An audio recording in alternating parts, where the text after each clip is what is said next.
हाँ जी, आवाज़ आ रही है आप लोगों को? जी बच्चों, आवाज़ आ रही है? कोई बच्चा बोल दे ताकि मैं ज़रा स्पीकर सेट कर लूँगी।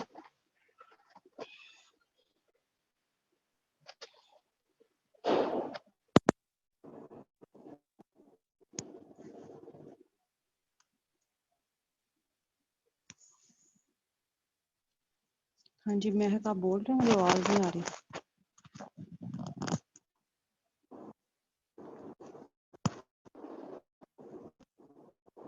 अब बोलें।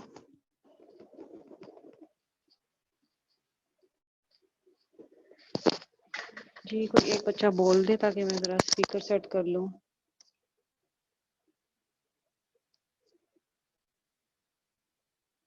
अस्सलाम वालेकुम मैम।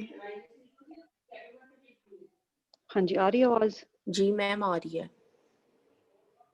ओके, बस ये चेक करना था मैंने। जी मैम। ठीक है।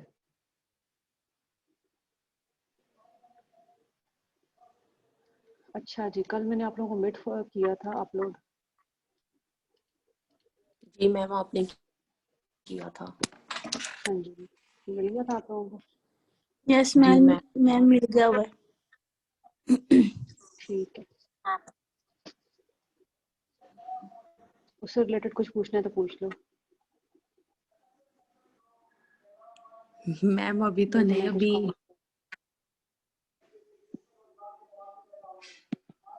अभी मैम देखा ही नहीं।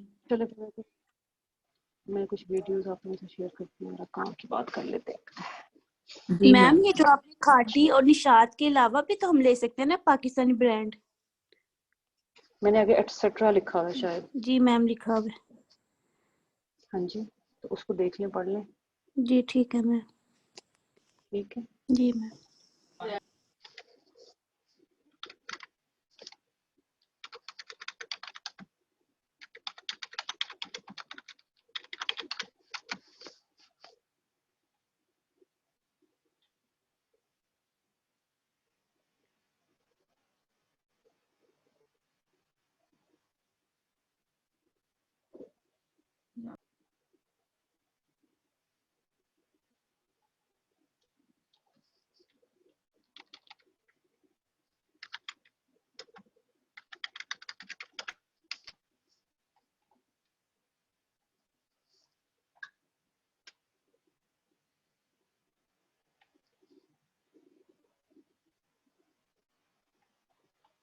एक मिनट, आप लोग फाइल ले आऊँ जरा।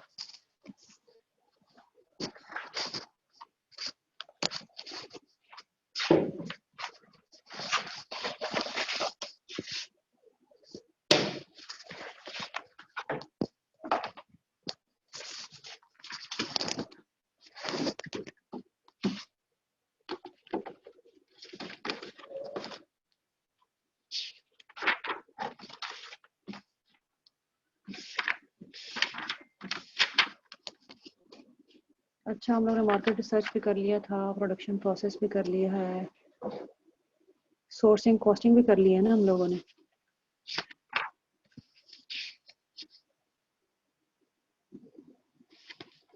मैं जरा एक दो वीडियो दिखा देती हूँ प्रोटोटाइपिंग की आपको।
जी 2 मिनट वेट करें जरा।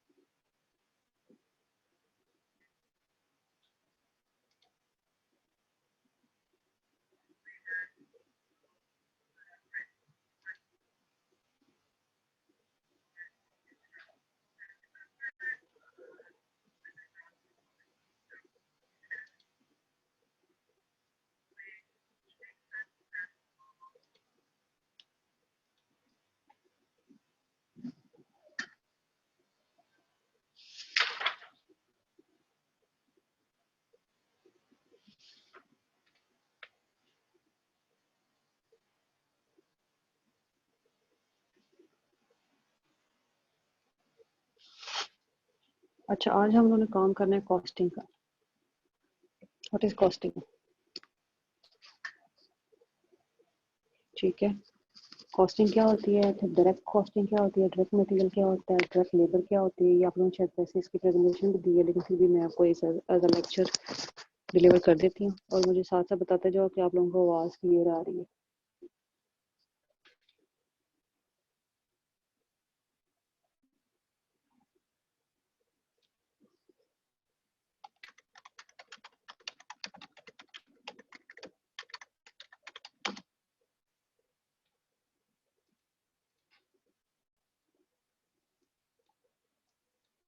हाँ जी, हैं सारे इधर? जोफीन? यस मैम, भी है।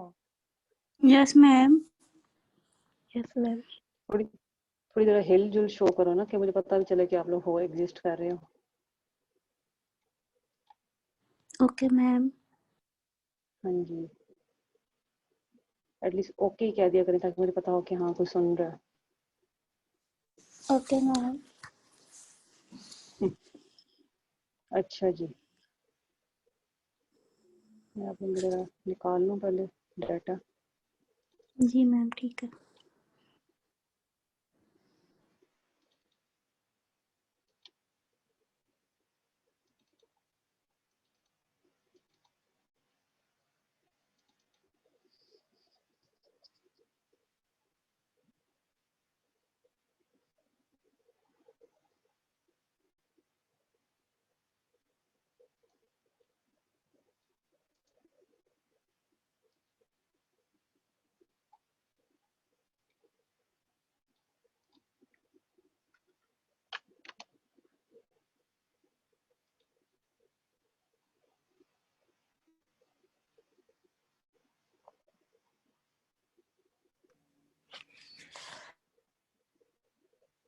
अस्सलाम वालेकुम मैम। हाँ जी, वालेकुम सलाम। मैम वो जो आपने असाइनमेंट दी, वो जो मिड टर्म दिया है आपने, मैम उसमें हमें जी जी, क्या लिखना है? उसमें 4 पीसेस वाली लिखनी है, वो जो है 4 पीस स्ट्रेटजी, वो वाला लिखना है उसमें? नहीं नहीं, उसमें आपने बताना है कि जो मार्केटिंग स्ट्रेटजीज हैं, मतलब किस तरह से मार्केट कर रहे हैं अपने प्रोडक्ट को, क्या बेच रहे हैं, क्या बना रहे हैं। ठीक है, एक जस्ट ओवरव्यू देना है। कोई भी एक आध ब्रांड पकड़ लो, ठीक है, कोई भी ले लो आप उनमें से। ठीक है, और उसकी ठीक है। पहले तो ओवरऑल एक बात कर दो ना, ओवरऑल पाकिस्तान की ब्रांडिंग कैसे वर्किंग कर रही है, ठीक है, कितनी फेमस है, कितनी नहीं, ऐसे ओवरऑल एक व्यू सा देते हैं। देन उसके बाद आप एक ब्रांड डिस्कस कर लो, तो कोशिश करें अपने वर्ड्स में लिखने आ पाए। जी ठीक है। अच्छा, चलिए फिर मैं ना भैया स्टार्ट करती हूँ। कॉस्टिंग, ठीक है, नेक्स्ट हमारा टॉपिक है कॉस्टिंग का।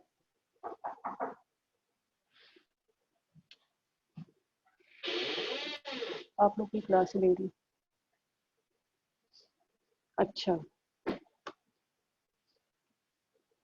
अब कॉस्टिंग क्या है कि जब आप रिसर्च भी कर लेते हैं, प्लानिंग भी कर लेते हैं, प्रोटोटाइपिंग भी हो जाती है, सोर्सिंग भी, सारा कुछ जब हो जाता है, तो सबसे इम्पोर्टेंट चीज़ होती है वो कॉस्टिंग होती है आपकी किसी भी प्रोडक्ट की। ठीक है, और कॉस्टिंग, और जब आप कॉस्टिंग ही सबसे ज़्यादा इंपॉर्टेंट इसलिए होती है क्योंकि एट द एंड आप क्या करें, आप जो भी चीज़ बना रहे हैं, आप एक लाइक आपको एक कॉस्ट उस चीज़ की बनानी है, मतलब उसको बेचना है, उसको मतलब पैसे आपको प्रॉपर पता होना चाहिए कि अगर मैंने ये इतनी चीज़ ये लगाई है या ये बनाया है, तो मुझे पता होना चाहिए कि इस पर कितनी कॉस्ट आई है।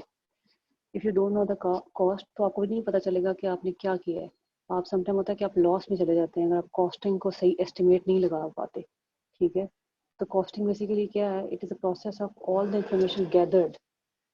आपने जब कहते हैं ना कि जब लेट्स सपोज कि आप लोग अपना थीसिस कर रहे हैं, ठीक है, तो कॉस्टिंग कहाँ से स्टार्ट होगी, जब अपने घर से आप निकले, ठीक है, घर से निकले हैं, जिस एक जगह से दूसरे स्पॉट पे आप लोग गए हैं, वो जितना आपने ट्रैवल कवर किया है, उस ट्रैवल को कवर करने के लिए अगर आप लेट्स सपोज आप अपनी कन्वेंस पे गए, अपनी कार पे गए, अपनी अपनी बाइक जो भी आपके पास है, ठीक है, तो वहाँ से वहाँ तक जाने के अंदर जितनी आपकी कॉस्टिंग आई है, ठीक है, तो उसको गैदर करो, वो दैट इज कॉल्ड इन्फॉर्मेशन। ठीक है, वो पहली चीज़ है, वो पहली बात होगी। लेट्स सपोज अगर उसके आपके लगते हैं 150 रुपीज़ लग जाते हैं कॉस्टिंग के, ठीक है, इन केस इट्स पेट्रोल और आपकी अपनी आपने उबर क्रीम करवाया या जो भी करवाया, आपके 250 लग गए, 300 लग गए, जितने भी लग गए, तो पहली कॉस्टिंग क्या होगी कि आपने एक जगह से दूसरी जगह ट्रैवल किया, ठीक है, तो वो कॉस्टिंग काउंट होती है, वो प्रोडक्ट के ऊपर जाती है कॉस्टिंग। यहाँ तक बात समझ आई है? लेट सपोज आपने एक ड्रेस बनाना है, ठीक है, उस ड्रेस पे तो एक तो वो कॉस्टिंग होगी ना, जो उसके ऊपर मटेरियल लगा हुआ है, ठीक है, ये जो उसके ऊपर चीज़ लगी हुई है कि कपड़ा है, एम्ब्रॉयडरी है, एम्बेलिशमेंट है, चीज़ें हैं, डिफरेंट तरह की चीज़ें हैं, सारा कुछ लगा हुआ ऊपर जी, सब कुछ लाइनिंग, सब कुछ मशीनरी, ये सारा कुछ हो गया। अब ये वो कॉस्टिंग है कि जब आप एक जगह से दूसरी जगह जा रहे हो, पहली स्टेज, ठीक है, तो पहली स्टेज पे जितने पैसे आपके खर्च हुए हैं वो कॉस्टिंग होगी उस ड्रेस की। समझ आ रही है आप लोगों को? हाँ जी, कोई बंदा बोल दे। Yes ma'am. Yes ma'am, Hari. चले मैं पूछ लेती हूँ क्या समझ आएगी। हाँ जी मोमना भहीद, क्या समझ आएगी आपको, जरा मुझे बताएं।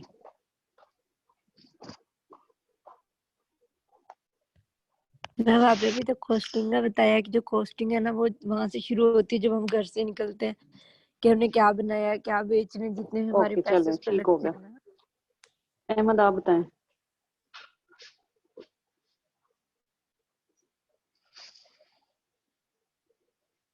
जी मैम, कॉस्टिंग यही होती है कि जब आप कोई चीज़ बनाने लगते होते हो तो उसकी सबसे पहले हम प्राइस, सारे प्रोसेस के बाद प्राइस का देखते हैं कि प्राइस क्या होगी, वो सबसे ज़्यादा अहम होती है। तो हम घर से निकलते हैं और उसकी सारी सर्च करते हैं हर चीज़ की प्राइस चलें की। ठीक है, थोड़े बहुत लोग जागे हुए हैं, ठीक है।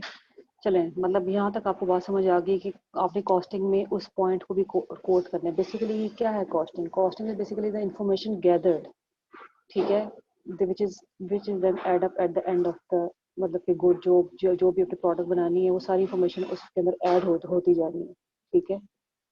तो अब आपने क्या करना है, एक प्रॉपर सेपरेट शीट, स्प्रेडशीट बना लेते हैं हम लोग। हर चीज़ की स्प्रेडशीट होती है, ठीक है, कि ये इसके ऊपर क्या लगा है, ये कितना आया है, ठीक है, ये क्या चीज़ है, शिपिंग कितनी है, उसने कितना किया काम, हर चीज़ ईच एंड एवरीथिंग क्या अपना स्प्रेडशीट बनाते हैं, जिसके अंदर लिखा होता है कि भाई यहाँ से यहाँ तक इतने पैसे लगे, इससे इतने लगे, इससे इतने लगे। फिर पूरी चीज़ें जो है ना, आप सारी की सारी चीज़ें अपने प्रोडक्ट की ऊपर लगा देंगे।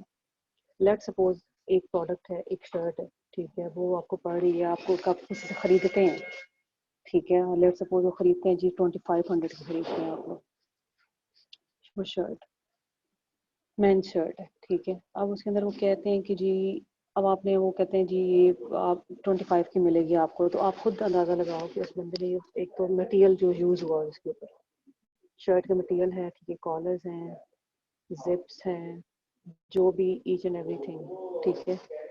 इसके अलावा आपने खुद भी एस्टिमेट लगा लेना है कि फैब्रिक उसने कहाँ से इंपोर्ट किया होगा, क्योंकि फैब्रिक यहाँ का नहीं लग रहा है, ठीक है।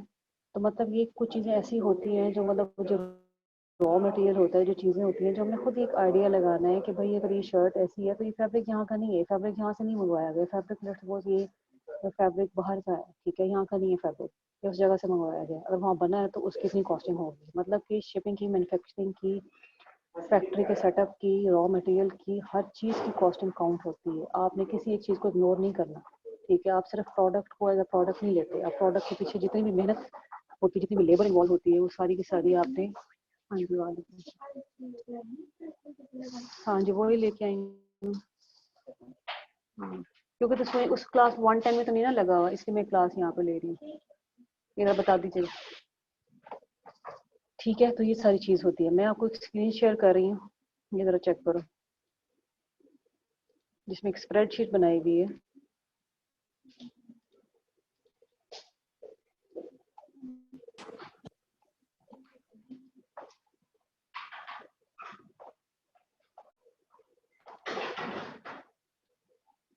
हाँ जी, ये स्क्रीन शेयर की है मैंने आप लोगों को, ये जरा चेक करें। इसको जरा जूम करो तो आपको नजर आएगा कि ऊपर से लिखा है प्रोडक्ट का नेम लिखा है और नीचे से लिखा है टोटल यूनिट्स 600। ठीक है, मतलब कि एक प्रोडक्ट है, लेदर बैग है, ठीक है, द बॉबी लेदर बैग, और टोटल कितनी बनाए, 600 बनानी है। ठीक है, तो उसने क्वांटिटी भी लिखी है, उसने मटेरियल भी लिखा है, उसने वेंडर भी लिखा है, ठीक है, कॉस्ट भी लिखी है, शिपिंग लिखी है, टोटल लिखा है, कॉस्ट पर यूनिट भी लिखा है। ठीक है, ये सारी चीज़ें हैं कि जो एक कॉस्टिंग एग्जांपल को शो कर रहे हैं कि भैया आप इसको देख सकते हैं कि ये एक स्प्रेडशीट है बेसिकली। ठीक है, कॉस्टिंग की नजर आ रही है आप लोगों को? आ रही है, यस मैम आ रही है। हाँ जी, अगर आप इस पर जूम करते हैं तो आपको नजर आएगा कि एक प्रोडक्ट की, क्योंकि अब ये होता है ना कि इंडस्ट्री में ये होता है ना कि आपने एक चीज़ नहीं बनानी होती, आपने फुल जो है ना वो बल्क में चीज़ बनानी होती है। तो ठीक है, बल्क में जब चीज़ बनाते हैं तो वेस्टेज को भी देखा जाता है। ठीक है, मतलब हम अक्सर होता है ना कि हम लोग वेस्टेज को नहीं देखते, हमने किसी चीज़ बनाई है ना, हम वेस्टेज को नहीं देखते। अब लेट्स सपोज 600 शर्ट्स बनाई हैं, 600 शर्ट जब इकट्ठी कट होंगी, मैंने लास्ट टाइम आप लोगों को मार्किंग बताया था, मार्किंग क्या होती है, जब जब 100 के 100 या 600 पैनल इकट्ठे कट किए जाएं। ठीक है, जब इकट्ठे कट करते हैं तो उनमें से जो फैब्रिक ज़ाया होता है बेसिकली, वो भी आपकी जो वेस्टेज है ना वो भी काउंट होनी है इसके अंदर, क्योंकि आपने स्पेसिफिक फैब्रिक लिया था उस शर्ट को बनाने के लिए और इतना फैब्रिक तो यूज़ हो गया, बाकी तो ज़ाया गया। तो जो ज़ाया गया वो भी कॉस्टिंग में जाएगा। ठीक है, उसकी भी तो कॉस्ट ली है ना आप लोग, इससे आपने खरीदा था। समझ आ रही है? अच्छा जी, अब इसी तरह आप लोग क्या कर सकते हैं, जब आपने स्प्रेडशीट बनानी है, आप लोगों ने जब अपने, मैं एक वैसे आपको वैसे एक एडवाइस दे देती हूँ कि जब आप लोगों ने थीसिस कर रहे हो, स्टार्ट करें, तो अपनी हर विजिट की जहाँ जहाँ आपका चक्कर लग रहा है ना, तो आप कहते हो ना कि मेरा थीसिस जो है ना 1 लाख में बना है जी, 1 लाख में बना, लेकिन आप लोग कुछ चीज़ें जो है ना स्किप कर देते हैं। ठीक है, अपनी आने जाने की, अपने 100 चक्कर लगाने की, ठीक है, पैसे, ऊपर से वहाँ जब बैठ के जब आप कुछ चीज़ खा पी रहे हैं तो वो भी कॉस्टिंग है बेसिकली। वो क्या है, वो इनडायरेक्ट कॉस्टिंग है। ठीक है, वो आपने क्या किया, वो आपने अगर ना जाते तो ना खाते। समझ आ रही है आप लोगों को? तो आपने यस अपनी मैम। आपने अपनी पूरी स्प्रेडशीट बनानी है। मैं नेक्स्ट मैंने आप लोग छोटा सा काम देना आप लोगों को, अभी तो नहीं दूंगी, चलो बाद में कर लेना। ठीक है, उसमें आप लोग अपने ही थीसिस की जो है ना, जिस आपको सब लोगों के अपने अपने टॉपिक सेलेक्ट हो चुके हैं। ठीक है, ऊपर आप लोगों ने टॉपिक का नाम लिखना है अपना। ठीक है, एक अपनी स्केच बुक के ऊपर एक नोट बना लो अपना, और नीचे अपनी लिखो कि ये मेरी चीज़ें हैं और आपके फिलहाल अभी तक के लिए अपनी थीसिस के लिए कितने विजिट्स लग चुके हैं आपके मार्केट के अंदर। ठीक है, in search of vendor, in search of maker जो आपकी मेकिंग करेगा किसी काम की। ठीक है, और मतलब जो भी चीज़, anything related to that your thesis, वो आपने एक पूरी एक शीट बनानी है। उसके ऊपर अपने ना नंबर ऑफ आइटम्स लिख लेने हैं कि मैंने कितने चक्कर लगाए और मेरे कितने पैसे लगे इसके ऊपर। ठीक है, वो कॉस्ट आपके साथ लिख लेनी है इन पाकिस्तान रुपीज। समझ आ गई यहाँ तक? जी मैम। हाँ जी,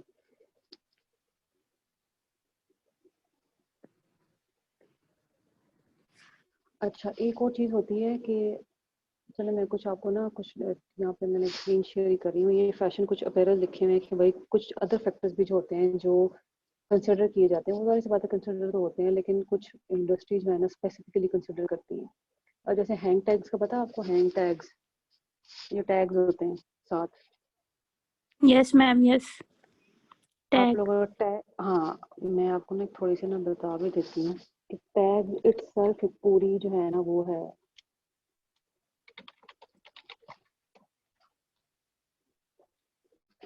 कभी बार ऐसा होता है ना जब हमको ड्रेस खरीदते हैं, जब हम कोई भी चीज़ देखते हैं तो हमें उसका टैग इतना अच्छा लग रहा होता है, हम सोच रहे थे उसको सेव ही कर ले अपने पास। ऐसा नहीं होता कि लाइक वो इतना ब्यूटीफुली डिजाइन होता है कि वो इतना अच्छा, लाइक समटाइम बेबीज की शर्ट के साथ या कुछ इस तरह से करके, मतलब वो क्यूट होता है, चाहे बैग के साथ हो चाहे किसी के साथ भी हो, उसका ग्राफिक्स इतने अच्छे होते हैं। ठीक है, तो दिल करता है कि आप उसको सेव कर लो।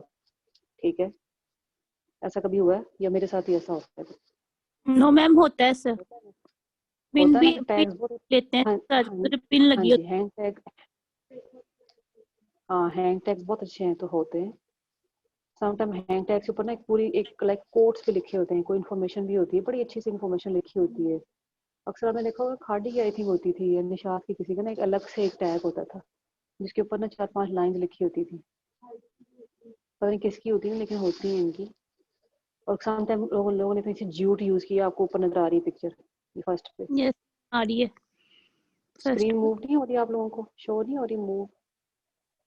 मैम हो रही है, सब कुछ और नजर आ रहा है, आप मूव कर रही है नजर आ रहा है। अच्छा नजर आ रहा है, चलिए ठीक हो गया। ठीक है, तो अब कुछ इंडस्ट्रीज ऐसी होती हैं, the branded tag that hang from, अब ये होता है ना, मैं आपको पढ़ के बता देती हूँ। Some fashion and apparel business uses print on demand to produce their clothing in the beginning. Print on demand always allow you to upload design to a third party app that connects your store with warehouse and screen printing facility. अब sometime ऐसा भी होता है कि आपको on time किसी बंदे को चाहिए ना, तो ऑन टाइम उसको प्रिंटिंग चाहिए होती है, ठीक है, तो वो चीज़ भी जो है ना अलग से काउंट होती है। वैसा होता है ना कि लोग कुछ कस्टमाइज चाहते होते हैं, भी कहते हैं भैया आपने शर्ट ली ना, हमें ना इसके ऊपर आप प्रिंटिंग करवा दें। अच्छा इसकी एग्जांपल मैं ऐसे देती हूँ, आप लोग कोई अनस्टिच ड्रेस आप नेट पे देखते हो, ठीक है, किसी भी ब्रांड का किसी भी चीज़ का, तो साथ एक ना स्टिचिंग प्राइस भी होती है। Let's if the suit is 5,000 rupees, then stitching involve is 8,500 something, ठीक है। मतलब कुछ ब्रांड जो है ना साथ ही आपको जो है ना एक फैसिलिटी प्रोवाइड कर देते हैं, ऐसा होता है कि नहीं होता? मैम ये इलान वाले भी करते हैं, काफी ब्रांड अब ऐसे कर रहे हैं और टाइम हाँ भी काफी ब्रांड ऐसे कर, बताते हैं हाँ स्टिच में। हाँ, तो यही होता है ना कि आप जब इन टाइम फैसिलिटी देते हो ना, किसी भी थर्ड मतलब उस बंदे को इन टाइम फैसिलिटी दे दी आपने। अब यहाँ तो ये लिखा हुआ ना कि आप उसको स्क्रीन प्रिंटिंग करके दे दो, कुछ काम करके दे दो, स्वेटर में कुछ करके दे दो, तो ये ऐसी चीजें होती हैं जिसकी कॉस्टिंग होती है ना कि वो बाद में काउंट होती रहती है, मतलब ये भी कॉस्ट है। उसके बाद लेबल्स हैं, ठीक है, लेबल्स क्या होते हैं? द फैब्रिक टैग, स्वीड और stamp in the garment usually contain information about fabric contents. अब लेबल्स होते हैं कि जो बैक साइड पे लेबल्स नहीं लगे होते, जो ड्रेस बैक साइड पे होते हैं, फैब्रिक टैग्स होते हैं, पीछे सिले यस होते मैम, हैं। यस हाँ यस जी, वो प्राइस वगैरह ऊपर लिखा होता है, हाँ ब्रांड जी, का नाम। हाँ जी। एक होता है wash test, putting your product through wash test to understand whether it holds up over time and hold or it should be cared for। कुछ वॉश टेस्ट भी होते हैं कि उन्होंने प्रोडक्ट को बताया होता है, समटाइम ऐसा होता है कि वॉश टेस्ट अच्छा ही ना जाए, मतलब ख़राब हो जाए, ठीक है, तो वॉश टेस्ट भी प्रोवाइड करते हैं कंसिडर मतलब के लोगों को। ये चलें अब नीचे उसकी आ गई, फूड एंड बेवरेजेस के आ गए।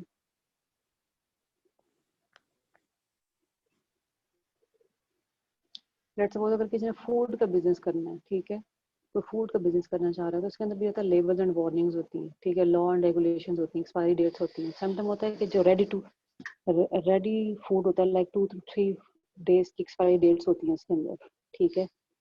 अब लेट्स सपोज आपने अगर 100 सैंडविचेस बनाए हैं, ठीक है, उसकी एक्सपायरी डेट है लाइक आज बनाए आप लोगों ने, उसकी एक्सपायरी डेट है परसों, ठीक है, परसों तक आपके सिर्फ 50 बिके हैं, 50 तो ज़ाया गए ना, ठीक है। तो मतलब कि ये भी चीज़ें आपने चेक करनी होती हैं। देखो अब जो ज़ाया वेस्ट हो गया उसकी भी कॉस्ट तो आएगी ना आपके प्रोडक्ट के ऊपर, तो फिर आपके प्रोडक्ट को लाइफ टाइम को बढ़ाने के लिए जो है ना कुछ चीज़ें बताते हैं लोग। बहरहाल ये एक कॉस्टिंग का बेसिक जो है, जो आपने फिलहाल जो आपने चीज़ रिमेंबर रखनी है ना, जो याद रखनी है, क्योंकि आप फिर बहुत ज़्यादा चीज़ें हो जाती हैं इसके अंदर। तो फिलहाल ये है कि आपने अपनी एक स्प्रेडशीट बनानी है, अपने थीसिस की स्प्रेडशीट, जिसके अंदर आपकी हर तरह की चीज़ें काउंट हों। अच्छा मैं अब एक और चीज़ आपको शेयर कर देती हूँ ज़रा।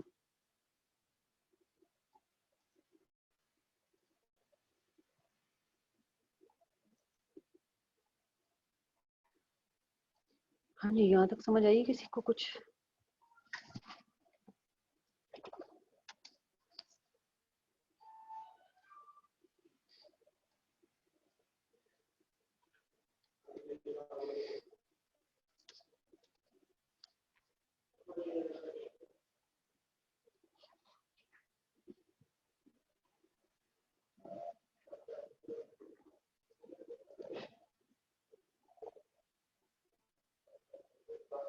अच्छा एक और मैं ज़रा स्क्रीन शेयर कर रही हूँ, ज़रा ये चेक कर लो। ये दोनों लिंक्स जो मैंने खोले हैं ना, ये मैंने LMS पे भी अपलोड किए हुए हैं आपकी कोर्स आउटलाइन के अंदर, ठीक है, तो वहाँ से भी आप लोग देख सकते हैं इनको। हाँ जी, स्क्रीन शेयर होगी। यस मैम हो गई है। ठीक है। अब यहाँ पे लिखा है कि what are product cost, product cost और cost that are incurred to create a product that is intended for sale. ये तो बात होगी कि प्रोडक्ट क्या होती है। अब इसमें दो चीज़ें इन्वॉल्व होती हैं, एक होता है डायरेक्ट मटेरियल, ठीक है, direct labour and manufacturing overhead, ठीक है। अब इसमें मैं आपको दिखाती हूँ what is direct labour. Direct labour क्या होती है, ठीक है। डायरेक्ट मटेरियल क्या होता है? डायरेक्ट मटेरियल कॉस्ट और the cost of raw material और quantity that goes directly into the producing product. For example, if a company A is a toy manufacturer, an example of a direct material cost would be plastic used to make the toys. अब direct material, let's suppose अगर आप लोग का fashion industry की हो या garment industry की हो, तो आप लोगों का जो डायरेक्ट मटेरियल होगा वो फैब्रिक होगा। तो फैब्रिक ऐसी चीज़ है जो यूज़ होनी होनी है, ठीक है, जो आपको as a basic raw material चाहिए अपनी गारमेंट इंडस्ट्री को चलाने के लिए। क्योंकि क्या है, क्योंकि फैब्रिक तो वो है ना जो एक बेसिक पहला रॉ मटेरियल है, समझ आ रही है। तो उस रॉ मटेरियल को, जो डायरेक्ट रॉ मटेरियल है, जो जिससे डायरेक्ट आपकी चीज़ बन जानी है, तो उस मटेरियल को हम डायरेक्ट मटेरियल कहते हैं। समझ आई। उसके बाद डायरेक्ट लेबर क्या होती है? डायरेक्ट लेबर कॉस्ट और the wages, benefits and insurance that are paid to the employees who are directly involved in manufacturing and producing the goods. अब डायरेक्ट लेबर क्या है? लेट्स सपोज एक कंपनी है आपकी, ठीक है, उसके अंदर आपने लेबर्स है, इसके बाद लेबर्स रखने हैं। जब लेबर्स रखते हैं, लेबर्स को खुश रखने के लिए आपको पहली बात है कि पहला उसका बेनिफिट ये कि आपने उसको वेजेस देनी है, ठीक है, उसको आपने उसकी पे देनी है, ठीक है, कि वो उसका काम करता है। दूसरी बात ये कि अगर उन्हीं लोगों को आपने लॉन्ग टाइम के लिए रखना है, तो आप उनको बेनिफिट्स देते हैं, ठीक है। बेनिफिट्स कैसे देते हैं? उनको कह देते हैं होम लोन ले लें, ये ले लें, वो ले लें।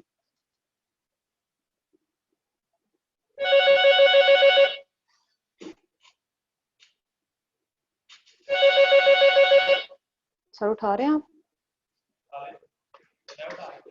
हेलो, अस्सलाम वालेकुम।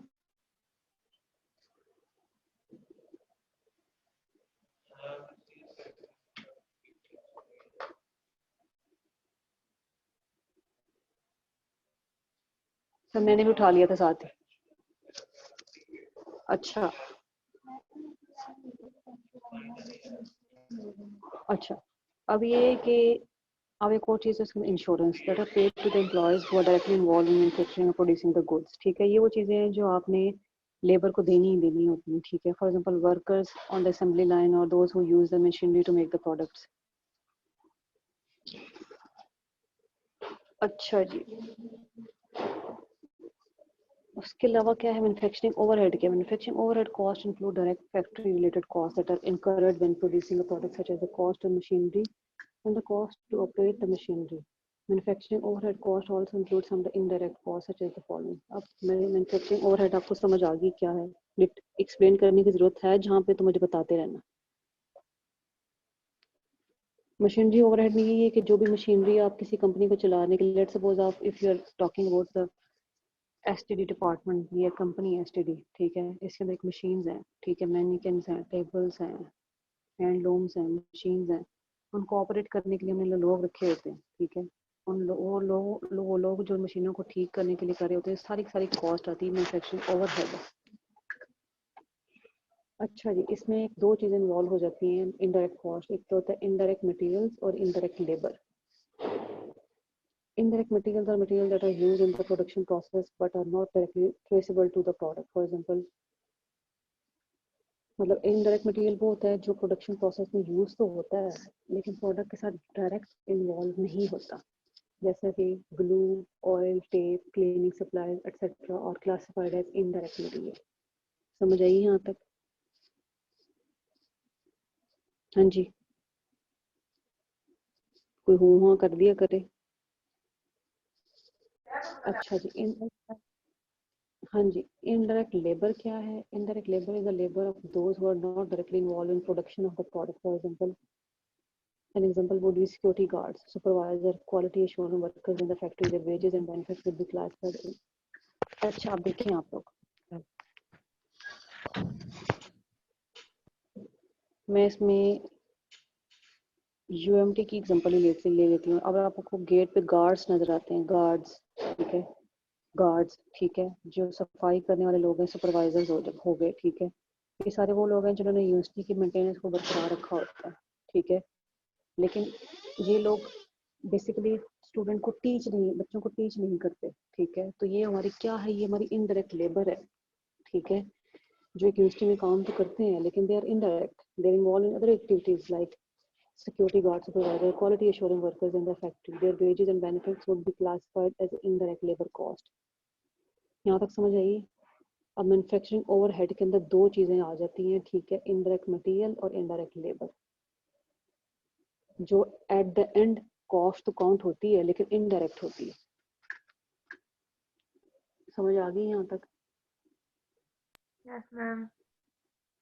हाँ जी, इतना ही बहुत है फिलहाल, ठीक है, यहीं तक हजम करो, इससे ज़्यादा तुम लोग को हजम भी नहीं आना।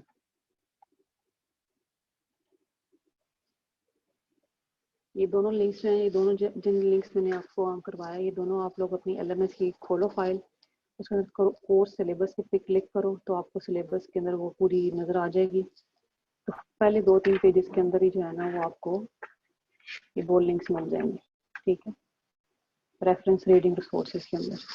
सही है जी ठीक है मैम। हाँ जी, जरा मुझे अटेंडेंस बता दो कौन कौन आया। टोटल बच्चे कितने हैं आप लोग में? 34 हैं, 25 आए हैं। यस मैम 25 आए हैं। कौन नहीं आया?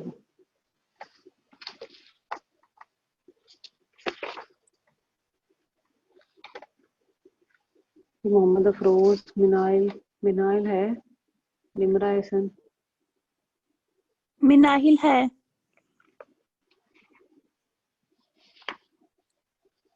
निमरा तो नहीं है। नरमीन साकिब। सारा मैं खान है, नहीं हूँ।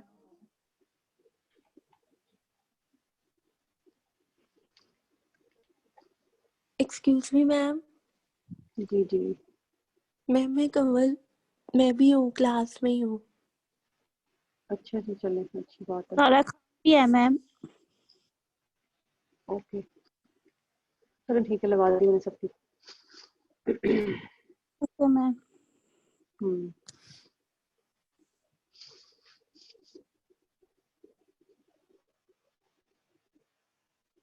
हाँ जी, कोई क्वेश्चन करना है किसी ने, कुछ अपनी असाइनमेंट्स के बारे में, कुछ चीज़ के बारे में या लेक्चर के बारे में, तो कर सकता है।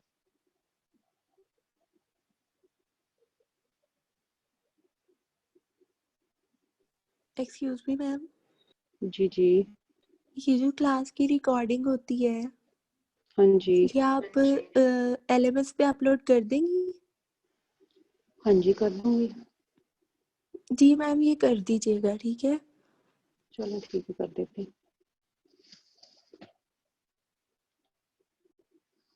और कुछ?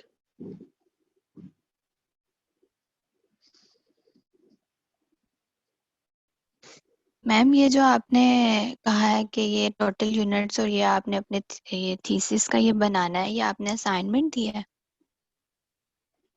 बेटा अभी तक कोई असाइनमेंट नहीं, मैंने वैसे कहा है कि आप लोग जो है ना इसको अपने पास रख लें, ठीक है। अच्छा अच्छा। हाँ जी।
हाँ जी बच्चों को क्वेश्चन,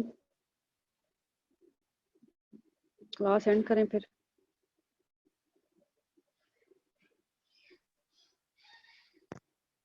मैम एक्सक्यूज मी। हाँ जी। मैम मैं भी प्रेजेंट हूँ, एक्चुअली मेरा बीच में इंटरनेट ड्रॉप हो गया था तो जी। मेरा बीच में नहीं, इंटरनेट के सिग्नल्स ड्रॉप हो गए थे, तो मुझे आपको बताना मेरे था कि I am also present. Okay ठीक है जी, होगी प्रेजेंट आपकी। Thank you.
हाँ जी तो